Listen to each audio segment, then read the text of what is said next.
Sunderlight Productions.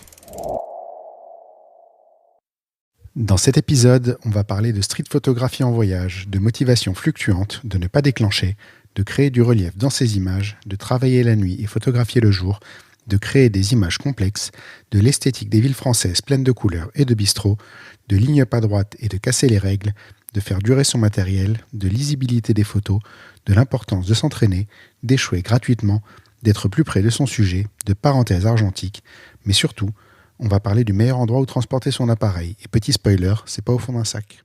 Vous êtes tout est dans l'œil du photographe.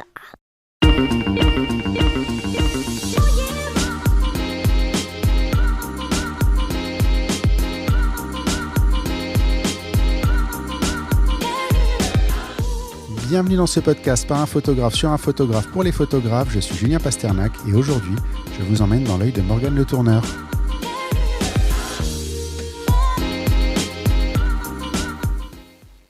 Et on continue notre série sur la street photographie qui est de loin mon expression favorite en ce moment. Bonjour Morgane. Et bonjour Julien. Enchanté, bienvenue. Merci d'avoir accepté l'invitation. Je sais que tu travailles la nuit et que c'est pas forcément simple pour toi. Je crois que c'est un des rares épisodes que j'enregistre en après-midi parce que le matin, ça avait l'air un peu compliqué. Ouais, je finis à 8h du matin en général, donc oui, mais merci d'avoir fait l'effort de décaler. Ah bah écoute, avec plaisir, ça valait le coup. Vous allez voir tous que ça valait le coup parce que tes images... Alors, j'ai dit, on reste dans la street photographie, on va aller dans une street photographie un tout petit peu différente de tout ce qu'on a pu aborder maintenant, puisque tes images, on va le voir, ont souvent une petite couche de complexité supplémentaire par rapport à ce qu'on peut définir dans la street photographie, où c'est souvent des images assez simples pour être comprises rapidement, pour justement que ça fonctionne, parce qu'il y a tellement de monde sur ce créneau que voilà, la plupart des gens vont aller à la facilité. Toi, tu vas pas aller là-dedans, mais on va voir tout ça en cours d'épisode. On va commencer par l'elevator pitch. Tu connais le principe. Tu rentres dans l'ascenseur. Steve Jobs rentre à côté de toi. Il te regarde. Il te dit t'es qui toi? Qu'est-ce que tu fais dans la vie? Et tu as 3 étages pour lui expliquer qui tu es. Qu'est-ce que tu lui dis? Alors, 3 étages, je pense que sur un étage, ça suffirait. Ouais. Je suis conducteur de train malgré moi et passionné de photographie. J'essaye de capturer ce qui me plaît et de tourner ça d'une manière à ce que ça attire l'œil des gens aussi. C'est rapide, c'est efficace, ça marche bien. Tu as 2 étages encore pour lui dire quelque chose. Qu'est-ce que tu lui dis? Et que je peux lui montrer sa vie de tous les jours sur un angle plus intéressant, certainement. Que ce qu'il connaît déjà. Voilà. Ok, tu dis t'es conducteur de train, c'est quoi exactement ton métier? Alors j'ai changé récemment, et là on refait les voies ferrées la nuit. D'accord. Donc on travaille, soit c'est des créneaux qui sont 18h, 2h du matin, ou 2h du mat, 8h. Donc on change les voies pour que les trains circulent la journée. Donc c'est grâce à toi qu'on arrive à circuler, et c'est pas de ta faute si on est en retard de temps en temps. C'est ça, c'est pas moi qui conduis les voyageurs, mais oui, on peut circuler, oui, c'est grâce à moi. Ça fait un peu valorisant, on va le garder, ça, c'est pas mal. C'est pas mal. Du coup, c'est pas mal aussi parce que rentrer à 8h du matin, t'as ton appareil photo en général sur toi, c'est le bon moment pour faire des images ou pas du tout?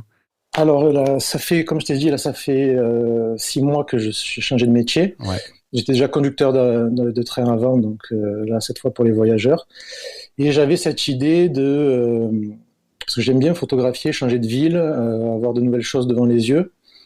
Et je pensais que ça serait bénéfique, mais avec la fatigue de la nuit, je suis dans une période où j'ai vraiment du mal à photographier. Même si ça arrive aussi quand on est confortablement bien chez soi, on a toujours ces périodes de haut et de bas, de motivation et de déception sur son propre travail. Là, c'est vrai qu'en ce moment, je sens que c'est plus dur. La créativité et la motivation sont plus dures à trouver. Hein. Et c'est quand tu es fatigué où tu as un petit peu plus de mal souvent à aller te motiver. C'est plus difficile d'avancer en fait quand on est fatigué, je crois. Oui, puis je pense qu'il y a beaucoup le contexte et le lieu dans lequel on est. Par exemple, j'ai fait un chantier sur Rouen, mais je me logeais en centre-ville, c'est-à-dire que j'avais juste à descendre des marches pour pouvoir shooter. Et là, le fait de devoir prendre la voiture pour aller dans un endroit un peu dynamique, c'est toujours le problème de la street. C'est qu'on peut en faire partout, mais s'il y a un peu d'animation, c'est toujours plus agréable. C'est clair. Mais du coup, ça éclaire un autre point qui est que tu as l'air de photographier dans plein d'endroits différents. Et effectivement, c'est beaucoup plus logique comme ça. Si tu es tout le temps en train de bouger, ça t'ouvre des perspectives. Ouais, bah, il y a beaucoup de grands photographes qui ont shooté juste autour de chez eux, mais c'est vrai que moi, j'aime bien bouger et être interpellé par des choses Un que peu j'ai pas différentes. l'habitude de voir. Ouais, voilà, c'est ça. J'ai jamais fait de voyage uniquement que pour la photo, à part quand je monte voir des amis à droite à gauche en France, mais ça fait partie des choses ouais, que j'aimerais faire dans le futur. Faire En, une en- petite semaine et partir uniquement pour shooter. en même temps, c'est ton quotidien quand même, malgré tout. C'est une Oui, habitude, oui, c'est juste que tu découvres un nouveau lieu à chaque fois, mais au final, je trouve, il y a une cohérence malgré tout, tu vois, c'est pas ton portfolio, c'est pas genre, on voit que tous les 2 jours tu changes d'endroit, ou toutes les semaines tu changes d'endroit, ou tous les mois tu changes d'endroit. Il y a quand même une cohérence où on n'a pas l'impression que comment dire ça, enfin, que c'est plein d'endroits différents assemblés. Il y a une vraie cohérence. Je vais revenir dessus, mais il y a ton portfolio, il fonctionne bien ensemble en fait, même si tu changes tout le temps d'endroit. Donc finalement, il y a peut-être aussi une thématique qui revient malgré le fait que c'est jamais les mêmes lieux. oui. Alors, en fait, c'est souvent pas le lieu qui fait la photo. Moi, je me plais à chercher. Quelquefois même poser des choses pour progresser dessus, sur la compo, sur la lumière. Et souvent le lieu, on reconnaît pas où je suis. On voit que je suis dans une ville et puis tout simplement, je sais que j'aime bien les coins animés, les marchés.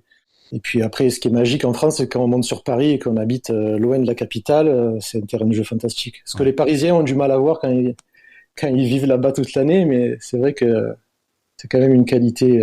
Bah, y a plus de monde en fait. Après, ce qu'il y a de bien dans les villes françaises, c'est qu'il y a toujours le bistrot, il y a toujours cette esthétique un petit peu à la française que tu peux retrouver un petit peu partout, quoi. Oui, assez graphique, assez coloré, un peu d'animation, souvent la lumière qui rentre en biais, ça donne des choses intéressantes, ouais. D'accord. Mais presque Paris reste un de mes terrains de jeu favoris quand même. Bah, Quand on est écoute, habitué aux rues de province où la lumière ne rentre pas et où il y a une personne toutes les heures qui passe dans la rue.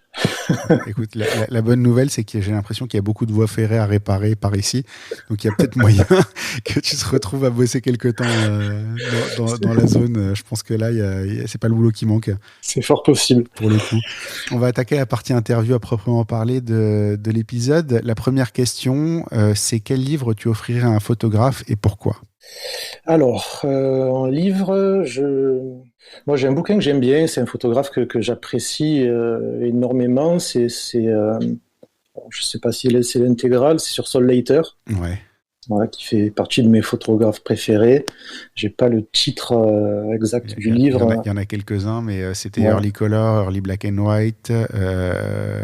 Enfin, ils en sortent beaucoup en ce moment sur Sol Later. Oui, C'est- il a le vent en poupe, le pauvre, c'est- c'est arrivé après il a connu son heure de gloire trop tard. Ouais. Mais oui, le titre, All About Sol Later. peut-être c'est ça me parle plus. Il est Ouais. sorti il y a pas longtemps. Je Mm. l'ai pas acheté parce que du coup, j'ai le Early Color et Early Black and White et je trouve que t'as un bon aperçu de ce qu'il a fait. Et malheureusement, et c'est vrai qu'il y a cette espèce de tendance, il y a quelques noms qui ont explosé ces dernières années. C'est un petit peu ce qu'on a fait avec Harry Gruyert, mais au moins là, c'est lui qui fait le tri Oui, des photos qu'il veut mettre en avant. Mais effectivement, il y a des noms de photographes où on a un livre par an minimum. Et ça s'adresse à des gens qui ont vraiment envie d'avoir la totale de ces photographes-là. Mais c'est un petit peu dommage parce que finalement, il y en a quelques-uns qui mériteraient aussi d'être découverts et qui ne le sont pas. Ben, c'est bien que tu parles de ça. J'ai acheté un livre d'un photographe que je connaissais pas. J'ai relu son nom tout à l'heure parce que Tu savais je que j'allais t'avoue te que demander. je t'avoue que j'ai regardé tout son livre, toutes ses photos sans connaître son nom. Donc il s'appelle Mitch Epstein Ouais. et donc il photographie aux États-Unis et bah, de la street. Très intéressante, des moments de vie volés avec des choses totalement incohérentes. Un père qui a un parc à jouer avec ses enfants qui jouent et lui qui pêche derrière, mais vraiment avec des lumières fantastiques. Ouais. Si j'ai l'occasion, après je te ferai voir. Avec grand plaisir. Puis je mettrai des liens vers tous ces photographes-là, qu'on sache un petit peu, que les gens puissent aller voir un petit peu à quoi ça ressemble et se faire une idée. Après, mes sources d'inspiration, moi, c'est pas forcément la street. Donc, j'aime beaucoup Sol Leiter pour ça parce il avait un côté très mode. D'ailleurs, il a travaillé beaucoup aussi là-dedans. Et c'est plus ce qui m'inspire, quoi. La photographie de mode, la photographie les reporters de guerre. Je suis toujours impressionné par ces compositions. C'est presque bizarre de s'arrêter devant une photo de reporter de guerre et de se dire c'est beau. Ouais. C'est super bien composé. Alors que souvent, c'est des images qui sont dramatiques, qui sont tristes. Et ils arrivent à ressortir en plus dans la vitesse du moment et dans le stress. On peut même pas comparer ça à de la street parce que nous, quand on shoot dans la rue, on a le temps, au calme, on a le temps, on peut prendre. Et là, il y a des armes autour, il y a le stress des gens, on parle pas forcément la même langue. Et il en sort des images, je pense notamment à, je vais pas dire de bêtises parce que j'ai un gros problème avec les noms, Abbas. Ouais. Voilà, il y a des images où vraiment, on dirait presque que c'est mis en scène alors que c'est fait dans l'urgence, je pense même. Ouais, c'est le vrai talent. Ouais, c'est très fort, très fort. Moi, je suis toujours impressionné. Encore une fois, je suis encore plus impressionné par les choses que je ne pourrais jamais faire, parce que partir dans ces conditions-là, faire des images sur un truc abominable qui se passe à l'autre bout du monde, c'est juste pas envisageable pour moi. Mais ouais, c'est d'autant plus impressionnant ces gens qui font le choix d'aller voir des choses extrêmes comme ça. Et ça, c'est assez inspirant. Inspirant, ouais. Et puis heureusement qu'ils sont là pour documenter les choses, parce que c'est pas nous qui irons. Aussi, mais j'en ai rencontré quelques-uns et effectivement, je ne pourrais pas faire les choix que eux ont fait pour avoir discuté avec eux. Ça demande un courage et une force de caractère. Je vais pas dire que j'ai pas, parce que je pense que j'en ai assez pour plein de choses, mais c'est pas le genre de choses que j'aimerais faire en fait, et je respecte d'autant plus le fait que certaines personnes ont ce sens du sacrifice, parce que c'est pas je pense pas que ce soit pour le fun qu'ils aient allé là-bas. C'est vraiment un sens du sacrifice parce qu'ils estiment que quelqu'un doit le faire et que pour le coup c'est eux. Mais voilà, ça demande beaucoup de courage pour faire ça. Si je te demande ce qui te fait déclencher. Ce qui me fait déclencher, en réalité, je pense que faudrait plus parler de ce qui nous fait pas déclencher, à nous les photographes de rue, parce qu'il y a souvent beaucoup de choses qui nous attirent, hein. Il y a souvent la lumière qui ressort. Moi, je dirais plus que c'est des détails, des choses que je remarque. Je shoot quand ça me plaît et quand ça me plaît. En fait, j'ai ce feeling où je me dis, là, il y a quelque chose d'intéressant. Et j'ai toujours ce truc de me dire, est-ce que ça va être aussi intéressant ce que je vois que ce que je vais présenter en image. Et cet exercice-là est assez plaisant. Donc, c'est plus le nombre de fois que tu dis non que le nombre de fois que tu dis oui, en fait. Voilà. Il y a beaucoup de choses qui me font déclencher. Je déclenche beaucoup. Ouais. Je suis très enthousiaste quand je sors et que j'ai mon appareil. J'ai mon regard qui se pose partout. Et après, ce qui me retient de déclencher, souvent, je me dis, bon, ben là, le cadre, ça marche pas. La personne est intéressante, mais comme on le fait certainement tous, des fois, je les suis pendant un petit moment. Et si je trouve pas ce qu'il faut, j'en fais peut-être une ou deux, mais il y a beaucoup de choses qui me retiennent de déclencher plus que... Ouais. Mais tu déclenches, en fait, et tu rejettes, ou tu décides que tu prends pas la photo? Ça m'arrive de décider de pas prendre l'image parce que je sais que rien n'en sortira derrière. Et au contraire, j'ai eu des images, notamment, je shoot beaucoup en argentique, où on est un peu plus dans l'image, un peu plus je dirais en fusion, en connexion avec son appareil photo. Ouais. Et j'ai eu des scènes où souvent j'attends le bon moment en me disant, il va se décaler à droite, ou la lumière va passer là. Et puis au final, je me dis, j'ai pas cliqué, c'est fini. Ouais. En argentique, en fait, comme t'as pas le droit de faire 5 ou 6 photos pour assurer le coup, bah oui, des fois, ta scène, elle te passe devant et en fait, t'aurais eu quelque chose, mais t'aurais pas eu la photo que tu voulais avoir. C'est ça. Et puis, c'est ce genre de scène qui reste, je peux en reparler pendant une semaine en me disant, comme quand on se prend la tête avec quelqu'un et ça, on rumine ça toute la journée. Ouais. Et moi, j'ai ma photo dans la tête. Si j'avais pu cliquer au bon moment, Tu vois, on parlait des reporters de guerre. Moi, j'ai eu la chance de faire une formation avec Olivier Laban-Mattei qui a couvert des conflits assez difficiles. Et donc, dans cette formation, il avait cette phrase, et elle m'est restée, c'est ne ruminez pas les photos que vous n'avez pas faites ou que vous avez ratées.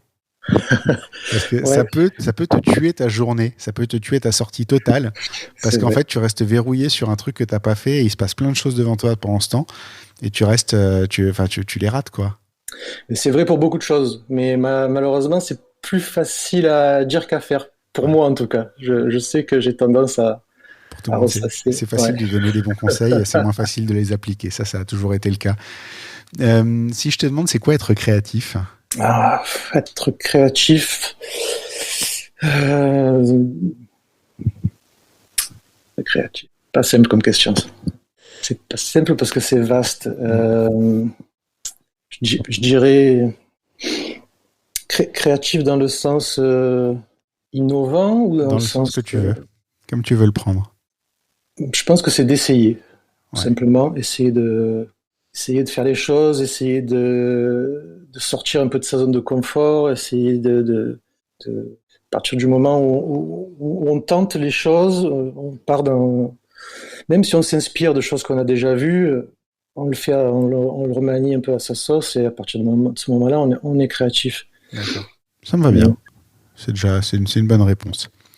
On va aborder ton travail maintenant. La première chose que j'ai remarqué, donc on peut remercier Fabien, je ne l'ai pas fait, mais c'est Fabien Ecochard qui est passé 2 épisodes avant toi, qui m'a recommandé ton nom. On reprendra un petit peu ce qu'il m'a dit au moment où il t'a recommandé un petit peu plus loin dans l'épisode, parce qu'il y a un point très spécifique qui est une des raisons pour lesquelles j'ai dit oui assez rapidement au fait de t'inviter. Mais la première chose que j'ai remarqué chez toi, c'est les lignes. Alors, c'est pas dans toutes tes images, mais il y a une partie de tes images où tu vas vraiment les utiliser. Tu vas vraiment te servir des lignes. Mais par contre, quand tu exploites vraiment les lignes, il n'y a plus de règles. C'est-à-dire que on va te dire qu'une image, les lignes, elles doivent être droites, elles doivent guider le regard, elles doivent servir à quelque chose dans l'image. Toi, tu vas par moment partir complètement en biais. Tu vas créer des lignes dans l'image qui vont complètement perdre le regard ou qui vont prolonger le sujet, mais qui vont certainement pas amener vers le sujet. Et pourtant, ça marche. Et ça, c'est une vraie interrogation que j'ai sur ton travail. Je vais prendre par exemple, il y a une photo qui est une photo d'un rétroviseur. Alors attends, je vais la reprendre parce que elles sont tellement complexes des fois tes images que j'ai besoin de les avoir sous les yeux pour les expliquer. D'habitude, je me souviens. Donc tu as un rétroviseur donc qui a une forme assez géométrique.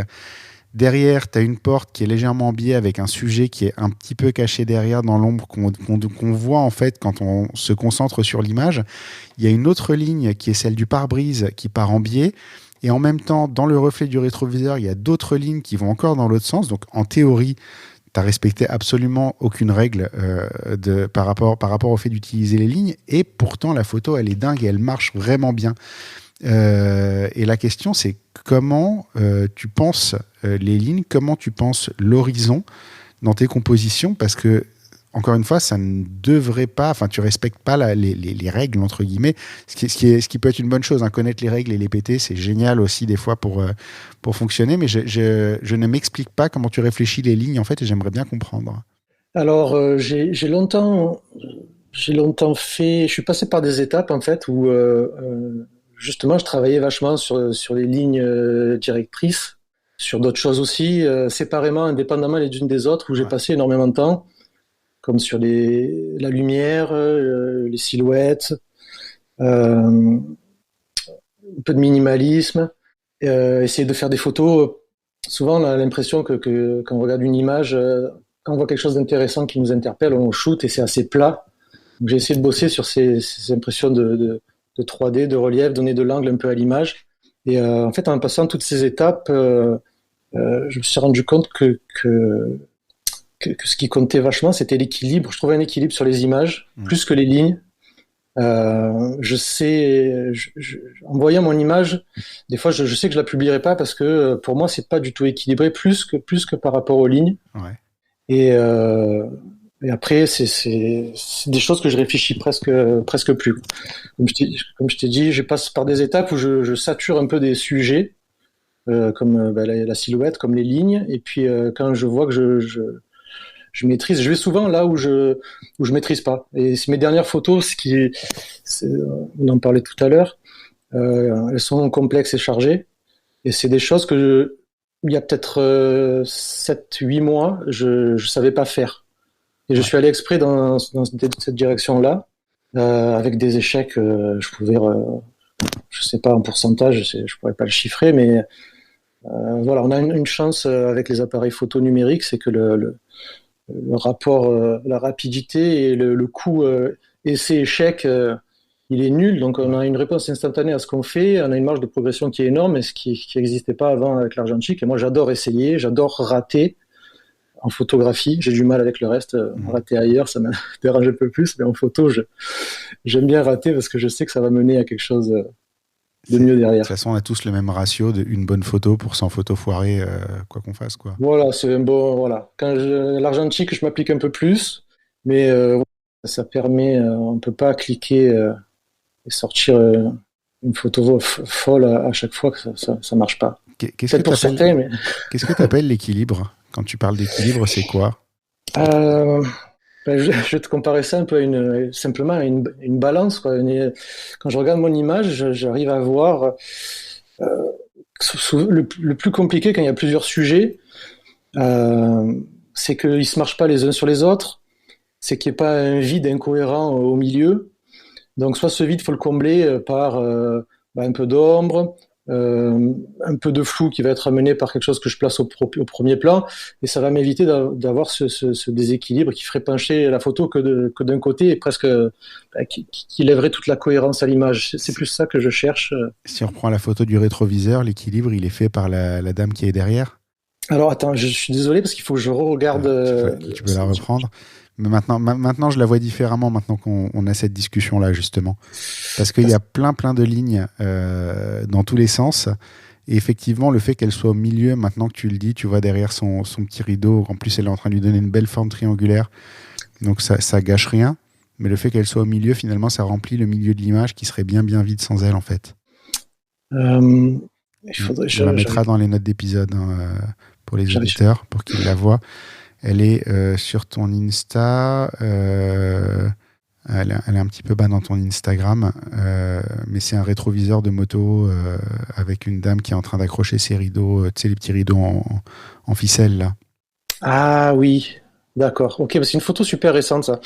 Alors, avec beaucoup de verre, c'est ça? Ouais, il y a les volets verts, il y a une teinte un peu ocre sur les murs, pas mal d'ombre.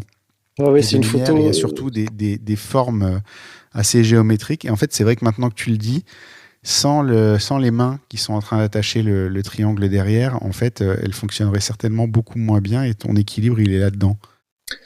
En fait, ce qui m'a attiré là, c'est la lumière et ses couleurs là, et les rideaux c'est des rideaux qui sont faits en perles de bois, je crois. Donc ça prenait la lumière, c'était super intéressant.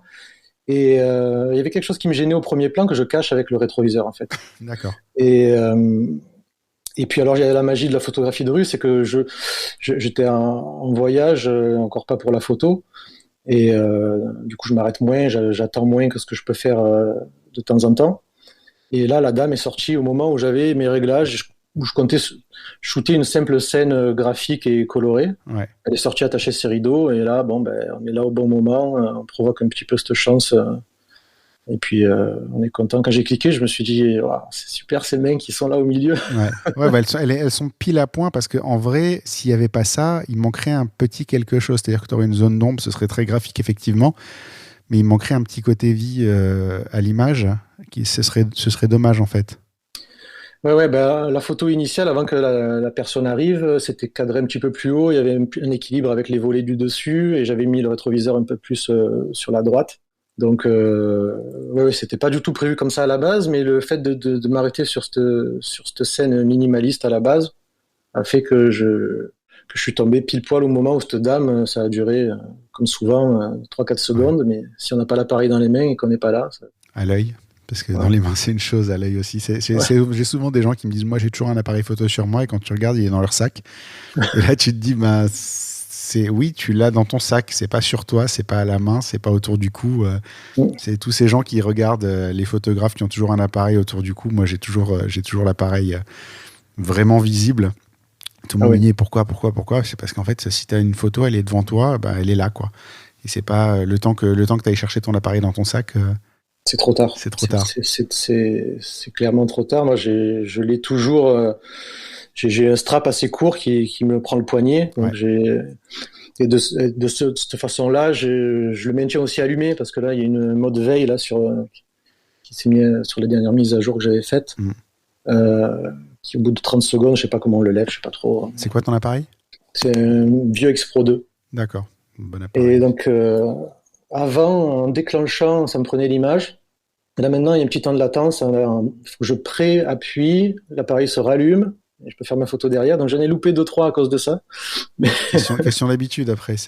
Oui, maintenant, c'est ancré. De toute façon, le X Pro 4 va pas tarder à sortir, je pense. Donc, tu vas pouvoir évoluer. Je pense que ces mises à jour-là, elles servent à ça. Hein. Oui, clairement. Mais bon, tant qu'il fonctionne, j'aime bien. J'ai pas mal d'appareils argentiques avec lesquels je jongle. Et c'est vrai que mon X Pro 2, je suis attaché. C'est aussi l'importance de bien connaître son appareil. C'est de ne pas être surpris par quelque chose, par un réglage, et de savoir tout anticiper et tout régler assez rapidement, quoi. Oui, c'est ça. La partie technique, elle est quand même, elle est quand même importante. Oui, il faut savoir maîtriser son appareil. Mais ça fait pas tout. Maîtriser son boîtier et pas arriver à voir les choses. Ouais. Non, mais être capable de réparer entre guillemets. Mais ça m'est déjà arrivé moi sur des jobs où tu sais, un petit truc qui marche pas, où ton appareil refuse de fonctionner, et être capable de savoir tout de suite dans quel réglage aller.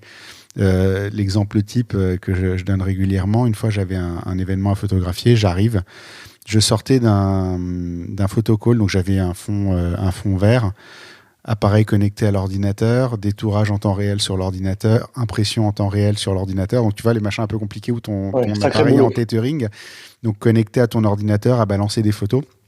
Et en fait, le job suivant, donc 2 jours après, l'appareil refuse de prendre la moindre photo.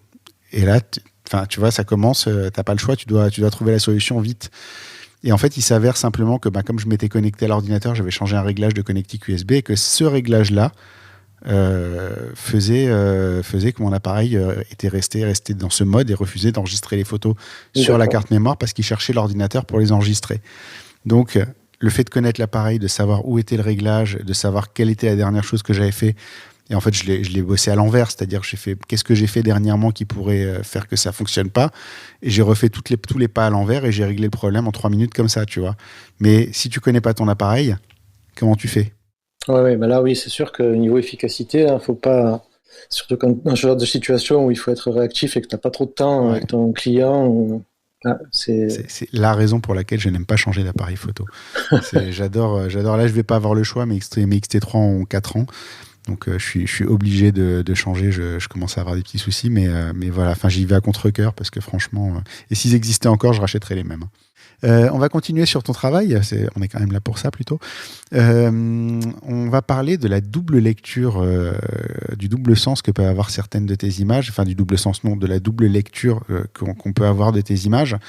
C'est la petite chose qui rend ton Instagram un petit peu compliqué à lire parce que il y a tellement de sens et de contresens, et il peut y avoir plein de choses un peu cachées dans tes images qu'on peut pas forcément les apprécier si on a un regard rapide dessus, ou si on les regarde en miniature. Ça, c'est quelque chose de très très perturbant sur Instagram, parce que par exemple moi, quand je vais visionner un Instagram de quelqu'un, je zoome pas forcément sur beaucoup de photos, je vais regarder les miniatures, et normalement avec les miniatures, dans la mode d'aujourd'hui, tu as des photos qui sont faites pour être lisibles assez facilement en miniature, justement à cause d'Instagram, je pense beaucoup.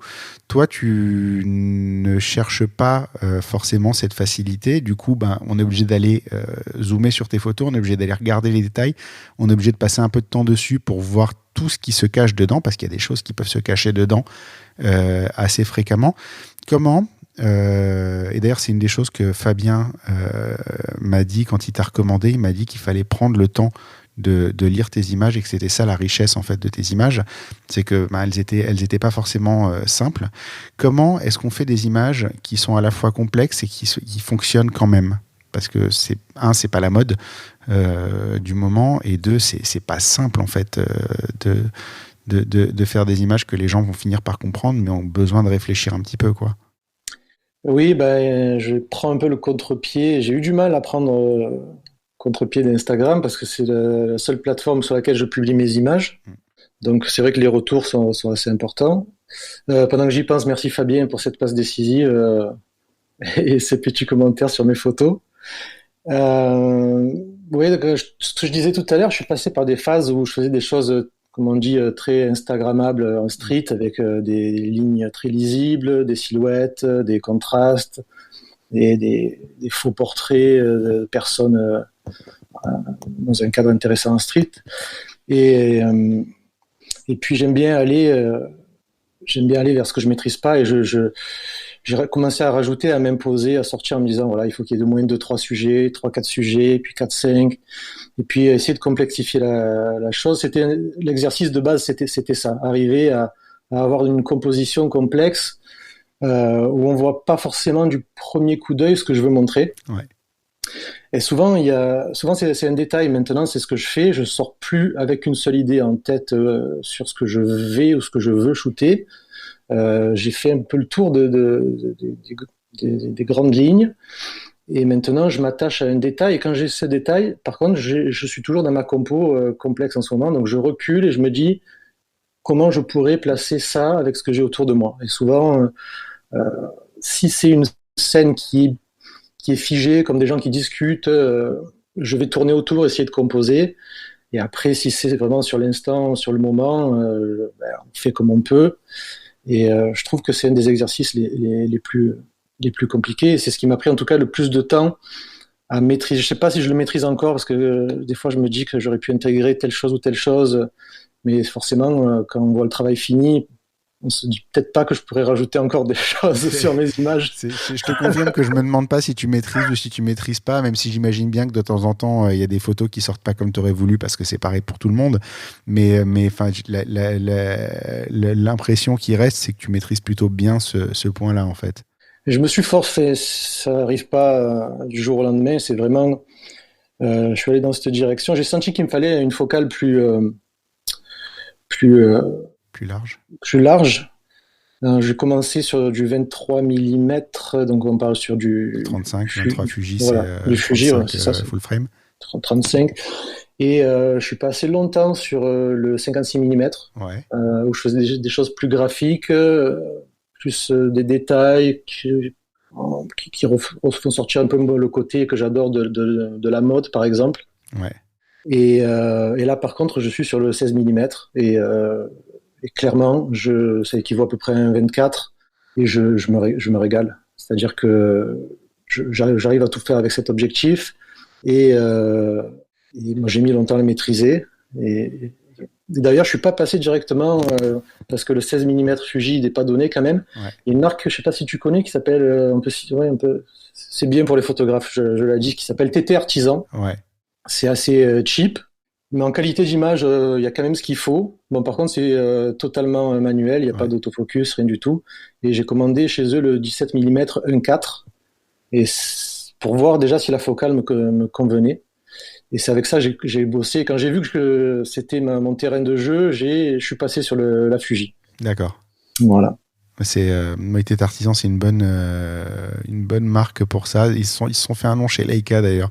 Donc c'est dire que voilà, avec les appareils de la série M, pour les gens qui ont des M6 et qui ont trouvé des appareils argentiques qui n'étaient pas forcément excessivement chers. Enfin, tout est cher chez Leica maintenant, de plus en plus aujourd'hui.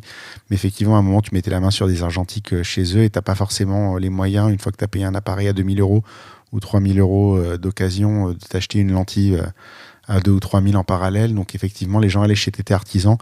Et comme de toute façon, Leica et manuel, c'était un bon compromis. Et c'est vrai qu'ils font des optiques de plutôt bonne qualité. Ça, j'avoue, c'est assez sympa. C'est des bons objectifs juste pour tester en fait, parce que pour aller clairement, sinon aller directement chez les marques, c'est pas donné à tout le monde. C'est quand même un budget conséquent de changer d'objectif. Et, euh, et puis je trouve que c'est intéressant même moi, dans les contraintes que je parlais tout à l'heure, je me suis imposé longtemps aussi ces contraintes d'objectifs en me disant, ben, pendant 2 mois, je fais du 56 mm, pendant 3-4 mois, je sors qu'avec le 16 mm. Et parce que je pense que la progression, elle est là. Et en changeant de focale, on se rend compte qu'on peut capter des choses différentes, qu'on n'aurait pas regardé le monde de la même façon. Ouais. Et, euh, et je me dis plus, si j'avais eu le 56, j'aurais fait ça. Je me dis, ben, c'est devant moi. Comment je peux rendre ça intéressant avec mon 16 mm? Ouais, c'est ce que j'allais dire. C'est justement là où tu deviens créatif. C'est quand tu arrêtes de te demander. Moi, j'ai connu cette période où tu as toutes les options possibles et imaginables. Tu as un 16-55 dans le sac, un 50-150, donc les Fuji, c'est les équivalents 77-200. Et puis en même temps, tu as le 23 mm 1.4, le 35 mm 1.4, le 16 mm 1.4, le 56 mm 1.4, tu as un 80 mm macro. Et en fait, à un moment, au lieu de te dire je vais faire la photo avec ce que j'ai sur mon appareil, tu te demandes qu'est-ce que tu vas utiliser pour faire la photo, comment ça va rendre mieux. Et en fait, le temps que tu réfléchisses à ce que tu vas faire et que tu mettes le bon objectif, bah, ta photo, elle est passée, quoi. Ouais, c'est ça, c'est clairement ça. Donc, mais après, comme on disait tout à l'heure, c'est toujours simple à dire. Faut pas penser à l'objectif que t'as pas. Et quand on maîtrise pas son matos et quand on n'est pas aguerri, et on pense souvent à celui qu'on avait avant et avec lequel on s'est entraîné. C'est dur, c'est un exercice difficile. C'est pour ça que c'est intéressant d'y aller. Après, si en restant dans la facilité, la marge de progression, elle reste minime. Non, mais faut faire avec ce qu'on a. Moi, j'ai un problème assez fréquent en ce moment sur les mariages. Enfin, c'est pas un problème, c'est juste que je suis obligé de le gérer différemment. C'est que comme je shoot pareil en Fuji 23, donc équivalent 35 mm, et le 56, et j'aime pas changer d'optique en cours de cérémonie, souvent je me retrouve au moment du baiser des mariés. J'aime bien me mettre devant eux, avoir les gens qui applaudissent derrière, et parfois j'ai pas beaucoup de recul pour. Donc tu dois trouver des moyens de faire fonctionner ça.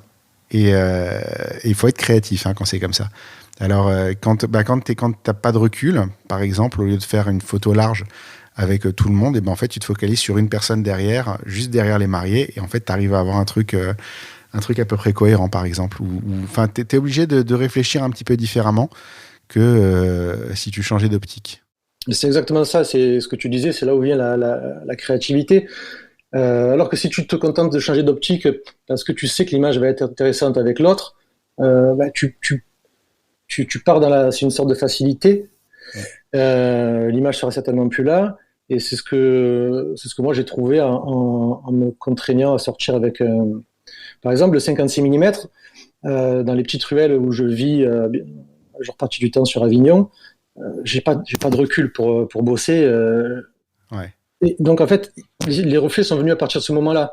En se tournant, en regardant une vitre derrière, ça m'ouvre, ça multiplie par deux ce qui rentre dans l'image. Donc ça permet.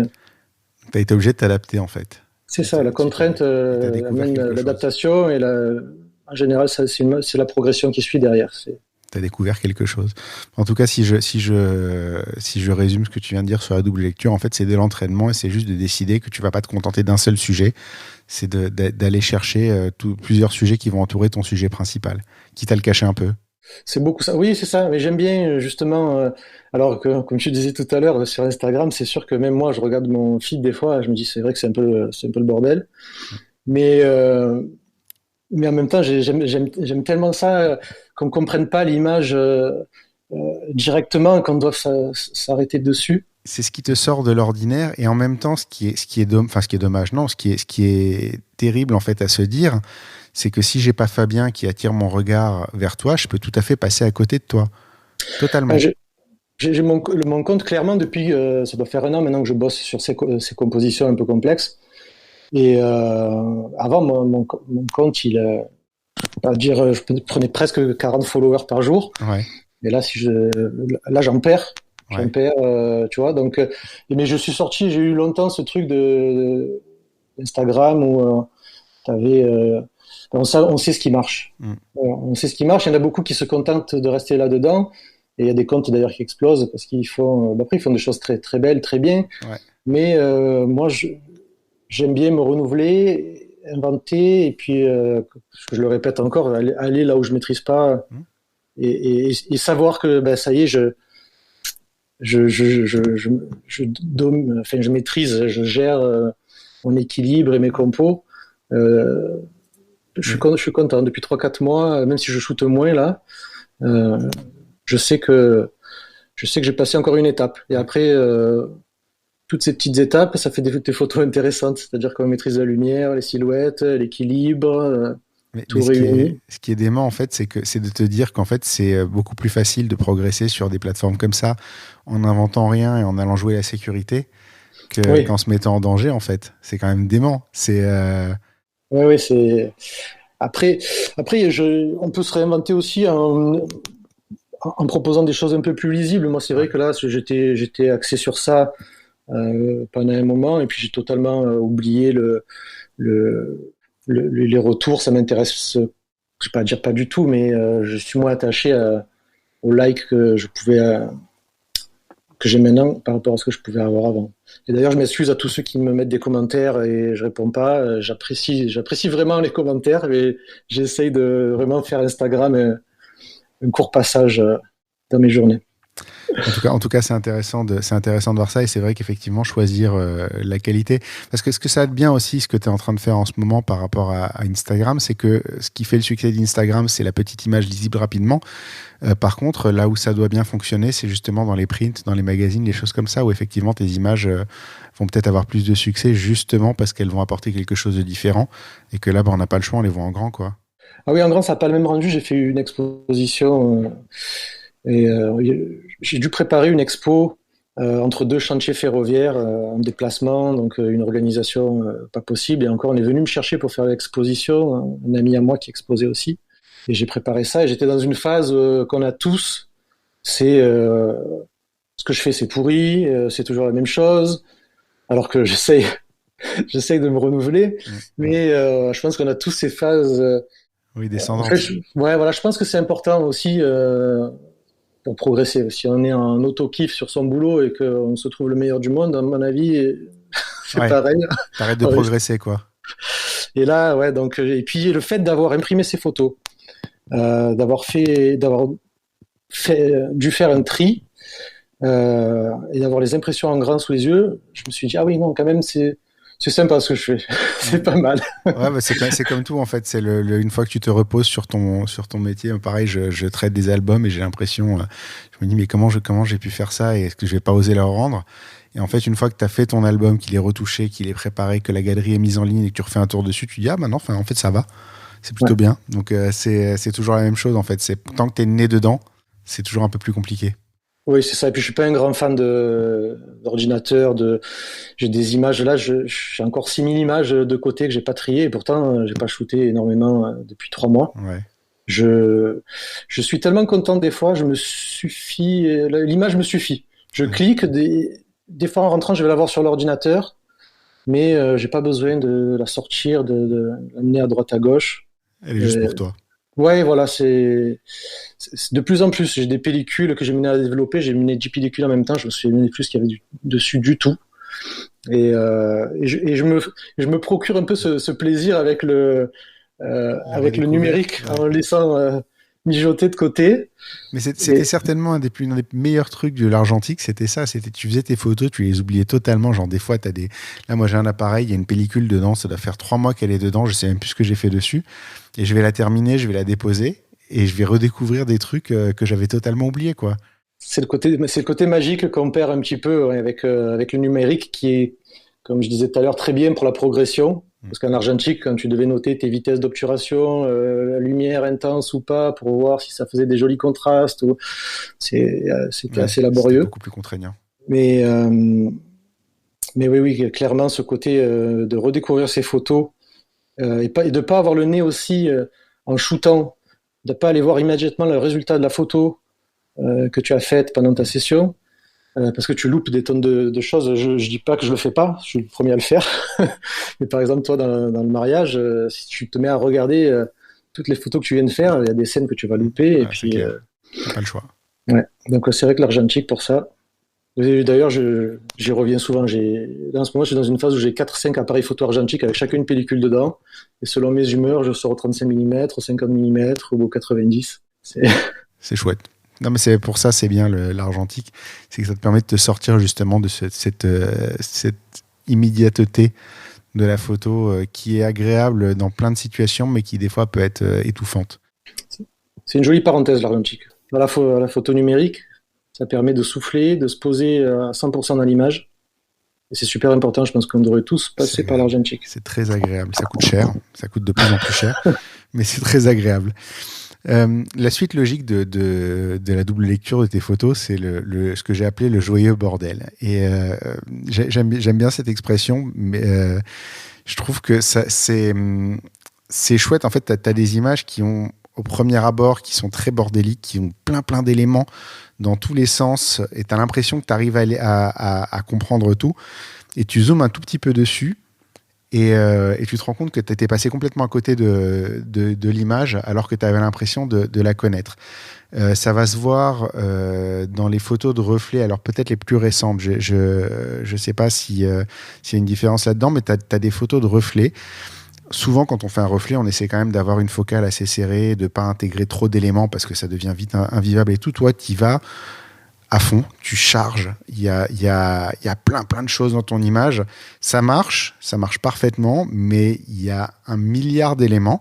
En fait, si tu la regardes de loin, tu as l'impression que tu l'as compris. Si tu commences à zoomer dedans et à rentrer dedans et à la voir en grand, tu as des tonnes et des tonnes et des tonnes de choses et tu redécouvres, à chaque fois que tu la regardes, tu redécouvres quelque chose. De la même manière, quand tu fais des photos dans les brocantes, moi j'ai déjà essayé de shooter dans les brocantes, j'ai jamais été content de ce que j'ai sorti dans ces situations-là.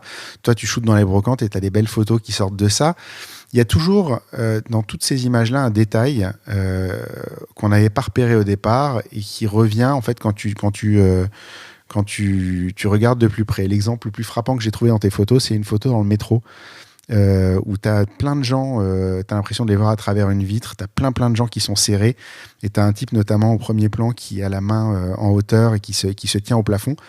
Et en fait, quand tu zoomes dans l'image, tu te rends compte que c'est pas un reflet, que c'est pas à travers une vitre, c'est un reflet, que c'est vu d'en haut et inversé, que la main que tu vois, parce qu'il y a une main qui ressort d'en haut, en fait, c'est la main du gars qui est en dessous, et que la photo est inversée. Et en fait, ça te fait reconsidérer totalement cette image. Et la question qui va avec ça, c'est la question qui suit tout ça, c'est comment on organise visuellement autant d'éléments, autant de choses pour que ça fonctionne, et comment on arrive à surprendre les gens justement en faisant plein d'éléments, en mettant peut-être une petite surprise comme tu as pu le faire avec la main par exemple.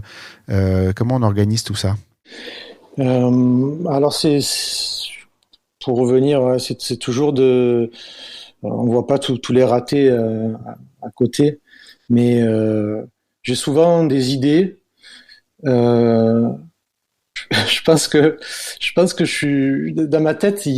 J'imagine des scènes là, par exemple. J'avais vu ce reflet qui est le plafond alors, je sais pas si c'est pas à Paris, peut-être dans le RER. Donc c'est un reflet qui est pas propre, quoi. Ouais. Il y a des courbes dessus, il y a un peu de texture. Et déjà ça c'est ce qui m'a interpellé. Donc c'est un reflet qui amène quelque chose. Les têtes des gens sont un peu coupées. Et clairement, je me suis dit, si j'avais une main qui se posait là, ça pourrait faire un truc super intéressant. Et puis ça c'est arrivé. Le truc qu'il y a dans la rue, c'est que c'est que je pense que même la chose la plus créative qu'on peut attendre, ça va se passer. Si on attend assez longtemps, ça se passe. Ouais. C'est un match de couleurs, c'est même la chose la plus basique. Mais faut pas s'empêcher de se dire je veux ça. Et en général, la rue, elle nous le donne, quoi. L'univers te répond. C'est une discussion que j'avais eue avec Sébastien Rognan, il me semble, ça. Où tu appelles les choses et l'univers te répond. C'est le génie d'Aladin Oui, c'est ça. ou Dieu ou ce que tu veux pour la plupart des gens. Et moi, je dis souvent, en fait, quand tu appelles les choses, l'univers te répond. Je crois que ça vient d'un bouquin qui s'appelle The Secret, qui est un truc abominable. Tu sais, les trucs de d'auto-coaching américain ou la pensée positive, machin et trucs et tout, Ouais. mais que j'avais regardé parce que j'aime bien des fois ne pas être totalement rationnel dans ce genre de choses. Et il disait quand tu appelles quelque chose, l'univers te répond. Et j'ai gardé ça dans la photo en fait. Et c'est vrai que ça se produit souvent, même dans un événement, même quand tu bosses, tu te poses à un endroit, tu te dis putain, j'espère que quelque chose va se passer à cet endroit-là, ou tu appelles quelque chose de tes vœux et ça arrive. Il faut pas s'empêcher d'être créatif. C'est l'imaginaire, en fait. Et puis, en général, vraiment, ça se passe. J'ai des fois où j'ai attendu longtemps et j'ai pas eu vraiment ce que je voulais. Mm. Mais clairement, en général, la rue, elle nous donne ce qu'on espère. Après, c'est à nous d'être réactifs et souvent les choses, t'en as parlé, je sais pas si c'était pas avec Fabien d'ailleurs, mais les choses se reproduisent. Ouais. C'est-à-dire que là, le mec, je sais pas si j'ai shooté du premier coup, mais il a posé sa main peut-être furtivement et je me suis dit, bon, ben, il tient pas debout, il a pas d'équilibre, il va forcément reposer sa main là-haut. Ouais. Et puis là, je serai prêt. Parce qu'en basse lumière dans le métro, là, je pense que j'étais ouvert peut-être à F2. Ouais. Donc peut-être que ma première mise au point n'était pas bonne, mais c'est pareil, il faut pas abandonner. Les gens ont tendance à refaire les mêmes choses. Quelqu'un qui monte du doigt une scène à son collègue, il pense certainement que son collègue l'a pas écouté, il va lui remontrer la même chose, c'est quasiment sûr. Il y a des choses qu'on peut... Donc tu as repéré le reflet, tu as repéré la main, et puis après tu as cherché le meilleur moyen de faire cohabiter les deux, quoi. Oui, voilà, là, c'est vraiment ce reflet qui m'a interpellé plus que la main au début. Et après, voilà, il y a tout ce petit côté drôle, en fait, que j'amène à l'image, quoi, juste en inversant la photo. C'était pas l'idée de départ, mais ça marche très bien. Non, mais ça la complète bien. Mais un truc qui ressort aussi par rapport à la photo tout à l'heure avec le rétroviseur, c'est ce côté patient où en fait, tu as repéré une image dont beaucoup se seraient contentés. Et tu as juste attendu qu'elle se construise, et puis tu as eu le petit coup de chance à un moment où tu étais en position et tu étais en train d'attendre en fait que ça fonctionne. Et du coup, la photo fonctionne 1 milliard de fois mieux maintenant parce que tu as été un tout petit peu patient, alors qu'il y a plein de gens qui auraient pas eu cette patience. Ils auraient fait une photo peut-être du reflet sans attendre la main, ils auraient fait une photo du rétro avec le décor derrière sans attendre que quelqu'un passe, et en fait ça aurait été infiniment moins puissant si tu n'avais pas pris le temps de la faire, cette image. Ouais, je pense qu'il faut prendre le temps. C'est quelque chose que je fais souvent. Après, dans la rue, c'est un exercice particulier parce qu'on attend, on se dit qu'on va louper autre chose. Mais quand j'ai une idée en tête, quand j'ai une compo en tête, bon, là dans le métro, ça se passe assez rapidement. Ouais.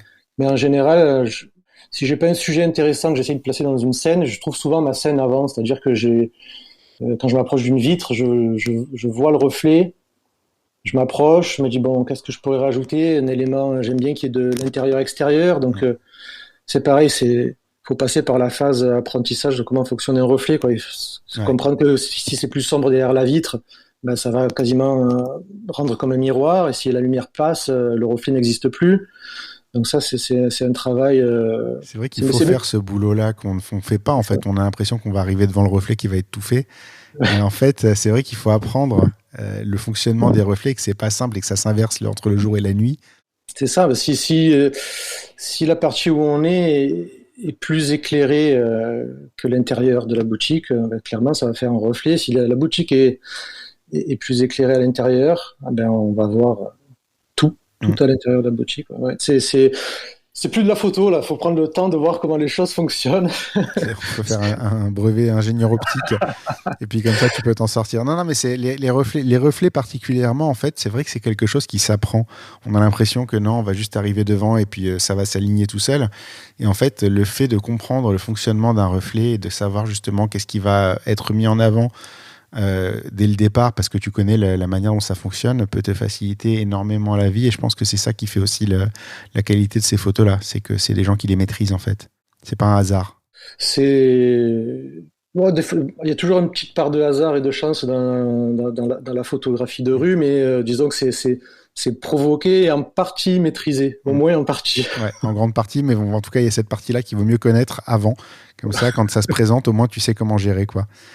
Dans le même registre, toujours de double lecture et de photos qui sont parfois un peu chargés en même temps qui font sortir des petits détails. Tu joues pas mal des ombres et de ce qui peut passer dans la lumière.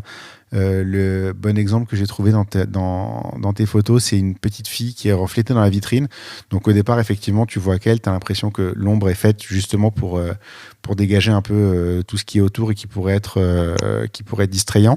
Et en fait, dès que tu mets le nez dans l'ombre, tu te rends compte qu'il y a deux ombres qui la suivent et que c'est probablement ses parents.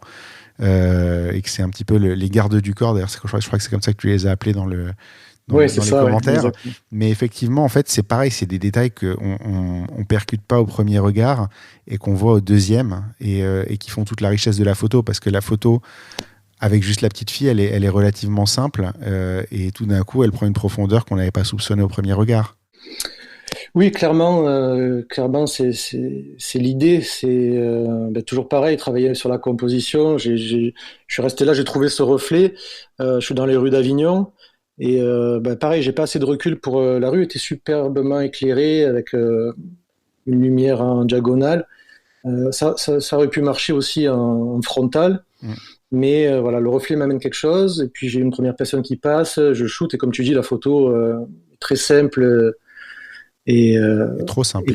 Trop simple. Et puis donc j'attends encore un petit peu et puis j'ai cette fille qui arrive avec ses parents et puis là c'est toujours le problème de plusieurs personnes, quoi. Et surtout en silhouette, si elles sont un peu les unes sur les autres, souvent les gens ont tendance à marcher vachement proches les uns des autres.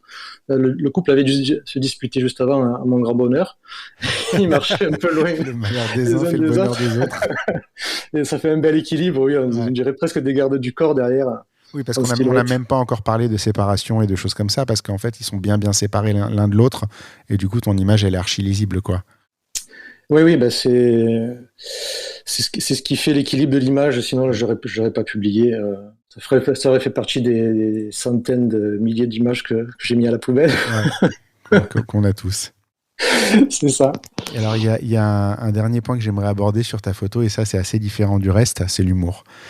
Il y a des photos très drôles, il y a des photos qui ont vraiment une tendresse et qui font sourire, en fait. La grande question, c'est comment on fait pour faire des images drôles dans la rue. Je me suis noté un exemple, c'est une image où tu as la grosse bouche des Rolling Stones là, qui tire la langue, qui est dans la rue en énorme, en fait.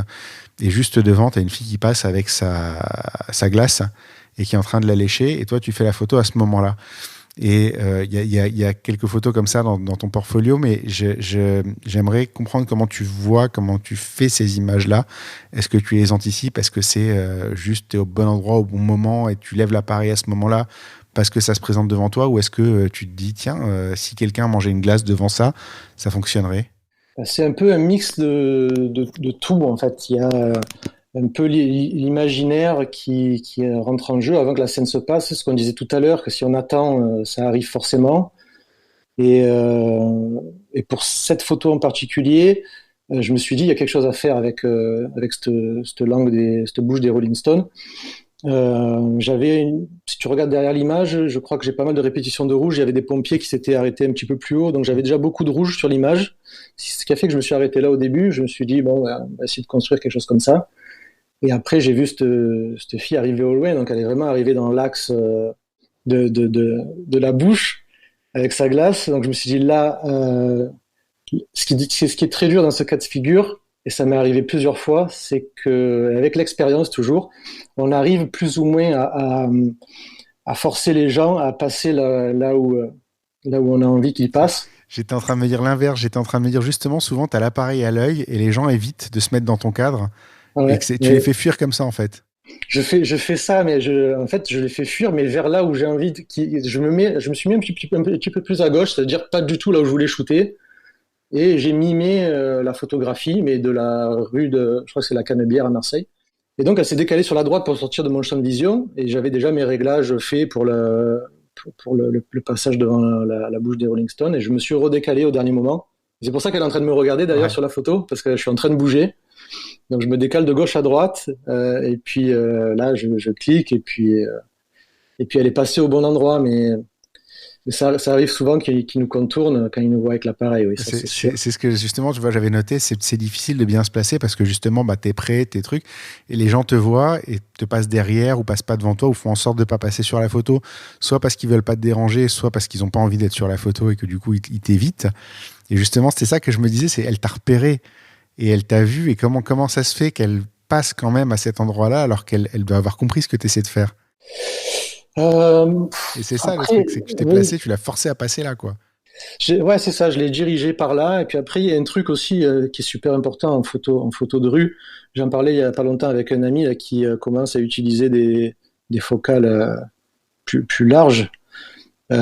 C'est que si t'as pas, si t'as l'impression de faire quelque chose de pas normal, si tu as l'impression de ne pas être légitime, si tu as l'impression de gêner, la personne en face, elle va le sentir. D'accord. Donc moi, je suis vachement à l'aise quand je photographie, je suis souvent collé aux gens.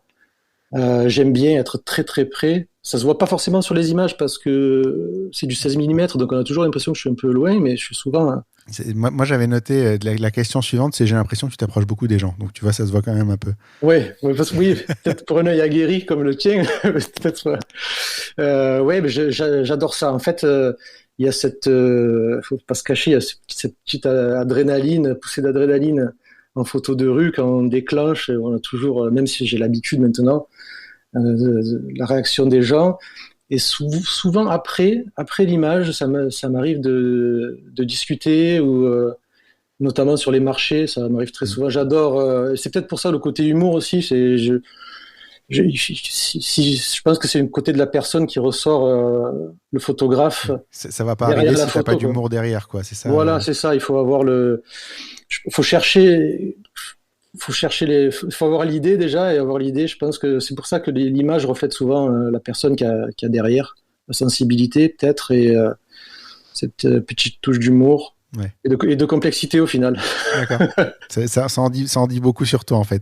Alors, c'est marrant parce que tu vois, tu as répondu en amont à la question. Je m'étais noté, c'est le plus difficile à faire en street, de bien se placer et de pas se faire choper parce que comme du coup, tu fais une photo drôle, cette fille qui mange sa glace, qui te regarde droit dans les yeux, qui voit que tu fais la photo, elle peut se dire, je vais pas être à mon avantage, c'est un peu caricatural.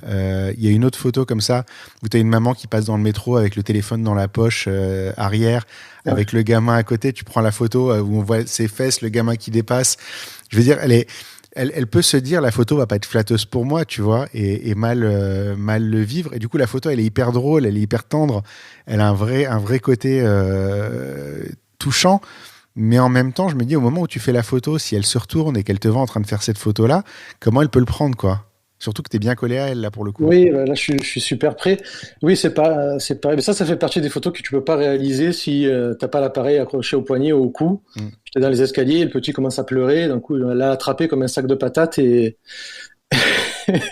moi j'étais là derrière, je me suis dit bon bah je peux pas louper ça. Ouais. Et après je pense que voilà que c'est toujours bienveillant si en regardant la photo j'avais senti ne serait-ce que quelque chose d'ambigu ou de malsain, je l'aurais pas publié. Ouais. Et je pense que j'aurais eu si elle m'avait interpellé par rapport à l'image, je pense que j'aurais eu facilement pu lui expliquer ma démarche et lui montrer l'image. Et après, si elle avait vraiment voulu que j'efface, j'aurais effacé l'image. Mais c'est vrai que cette proximité dans la composition, je trouve ça important. Mm. Mais comme t'es sincère, ça passe bien, quoi. C'est ça le message, en fait. C'est de pas se sentir illégitime, de se sentir sincère, C'est et ça. ça passe. Et puis, pareil, c'est un travail au début. S'approcher, c'est un exercice. Et, et c'est pas simple pour beaucoup de photographes. Pour moi, ça l'a été pendant un moment compliqué.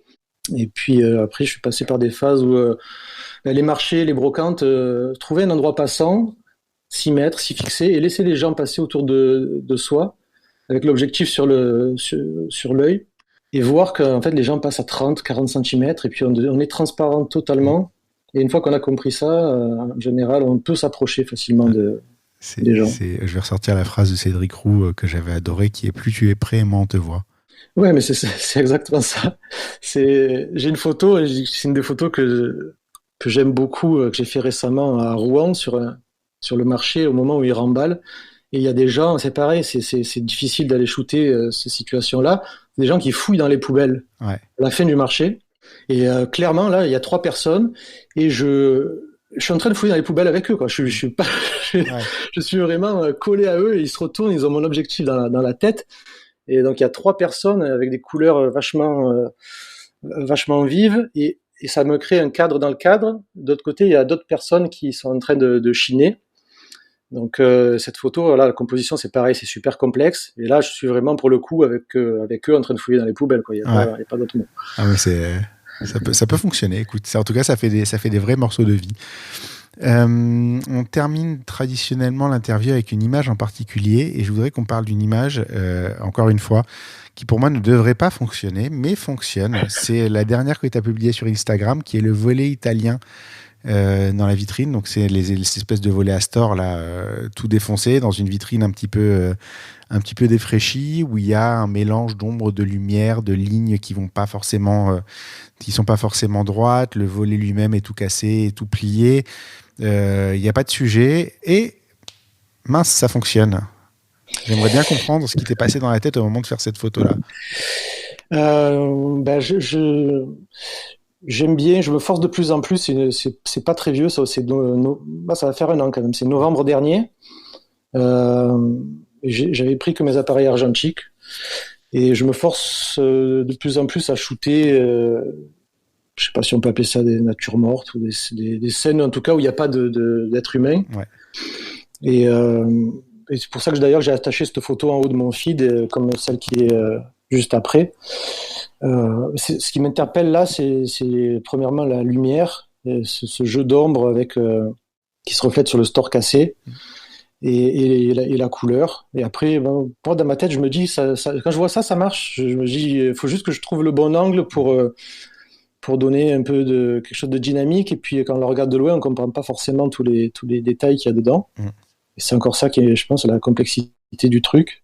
C'est que tu tournes autour en fait. C'est parce que la même photo prise sous un autre angle, elle fonctionne pas du tout.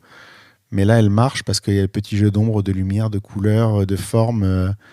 Elle marche parce qu'en fait, tu as plein d'éléments différents qui fonctionnent ensemble. C'est ça, c'est ce que j'essaie de faire dans ma photo de rue aussi en général, mais sur celle-là, oui, c'est exactement ça se voit encore mieux sur ça. C'est-à-dire que si on shoot de face et que c'est plat, ça marche pas. Donc l'exercice, c'est de se décaler et de composer dans son viseur.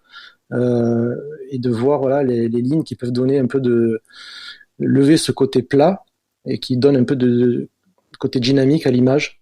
Et voilà, clairement quand je l'ai prise, je sais que ça marche. Il y a des photos où on est confiant, on se dit c'est bon, c'est la bonne, et en rentrant à la maison on est toujours un peu déçu. Et voilà, je prends le temps, je suis peut-être resté 5-6 minutes à composer devant ce volet où il n'y a rien du tout, toujours en espérant que j'allais peut-être avoir une main qui se glisse entre le volet et l'ombre de quelqu'un qui n'est pas content que je vienne shooter chez lui, parce qu'il me semble que c'était en bord de plage sur un genre de petit bungalow. D'accord.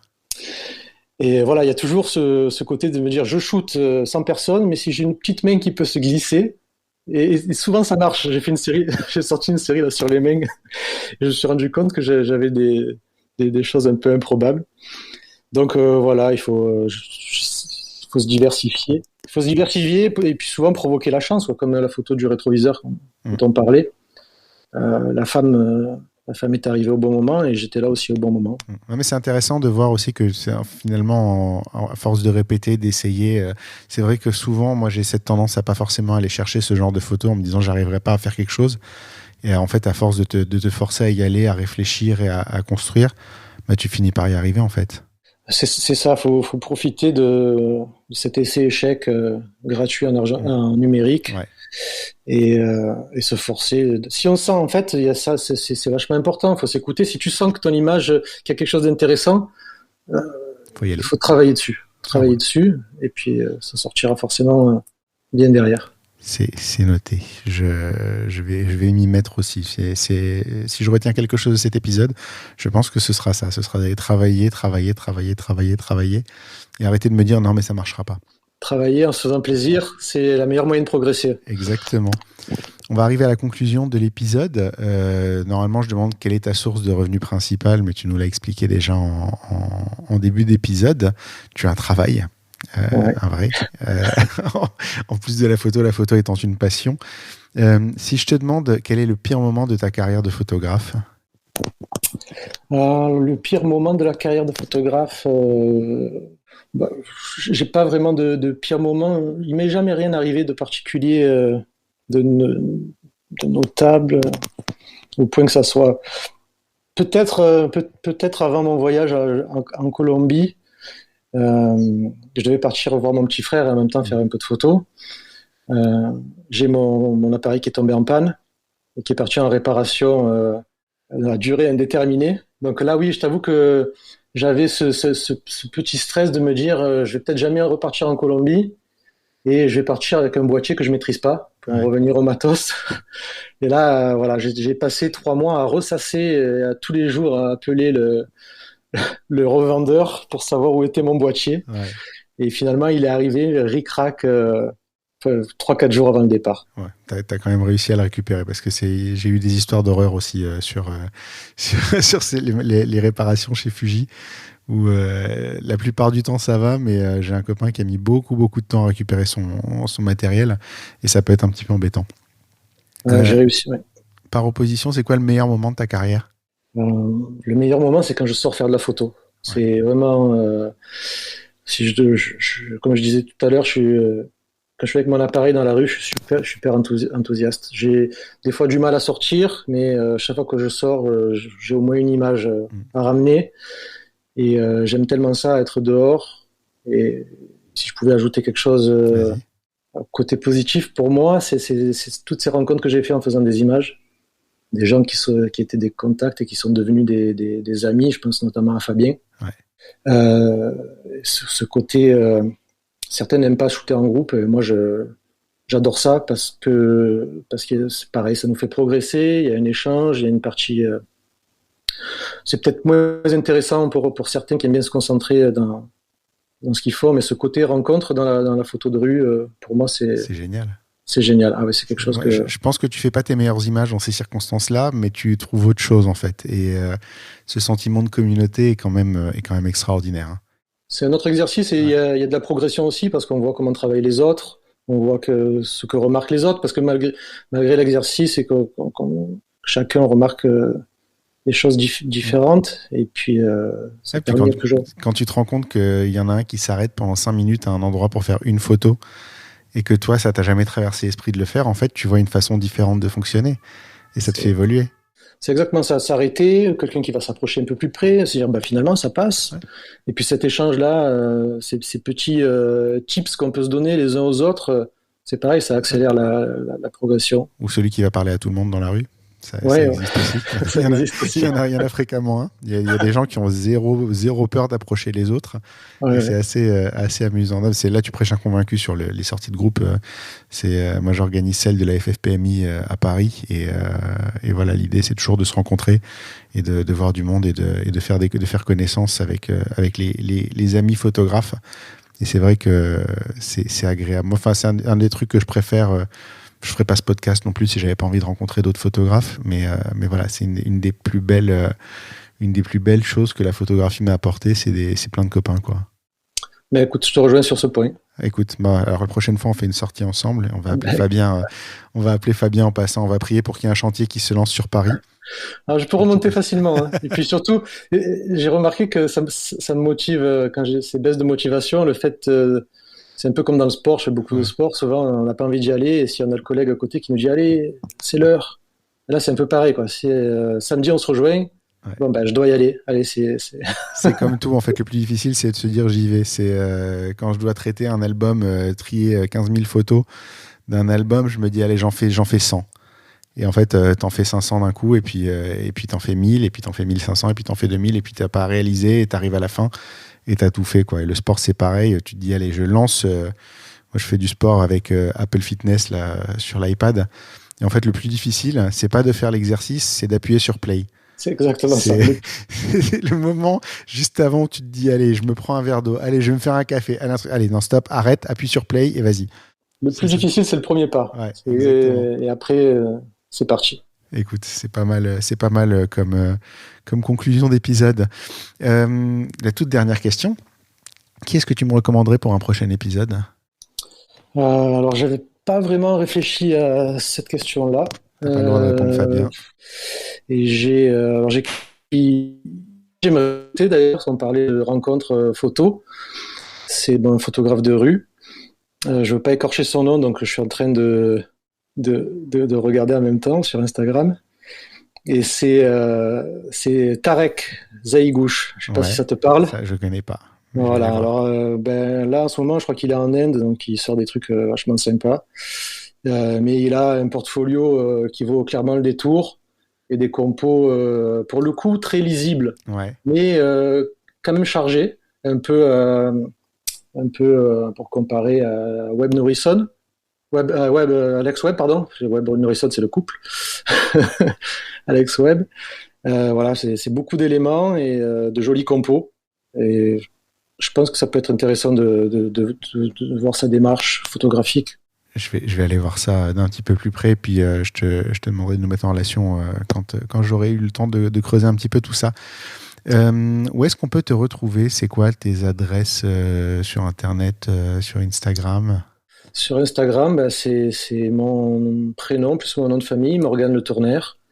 Et dans la bio, il y a un lien où je mets d'autres photos maintenant, d'autres photos qui ne sont pas de la street, qui envoient sur l'application Vero. Où j'ai mis quelques images. J'ai plein d'images parce que je shoote un peu de photos de mode aussi. Et c'est vrai que je trouvais pas ça cohérent de poster ça sur mon feed, donc je commence à publier à côté. D'accord, donc sur Vero, on peut te retrouver. Pas de site?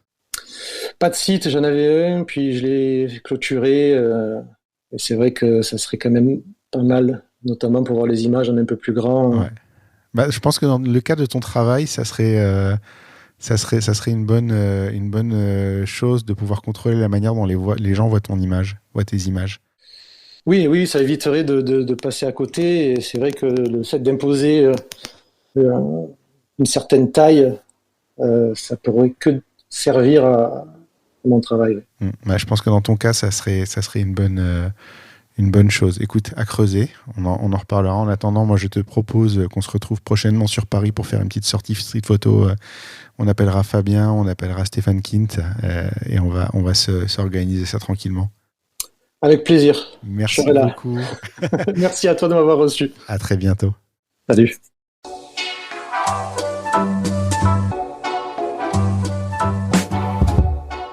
Merci d'avoir écouté cet épisode. N'oubliez pas de laisser une note et un commentaire sur Apple Podcast et Spotify, c'est important et ça aide beaucoup à notre visibilité.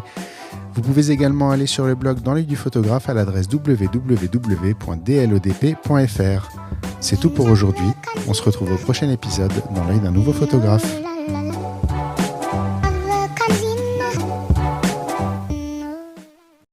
Dans l'œil du photographe, merci, c'est fini.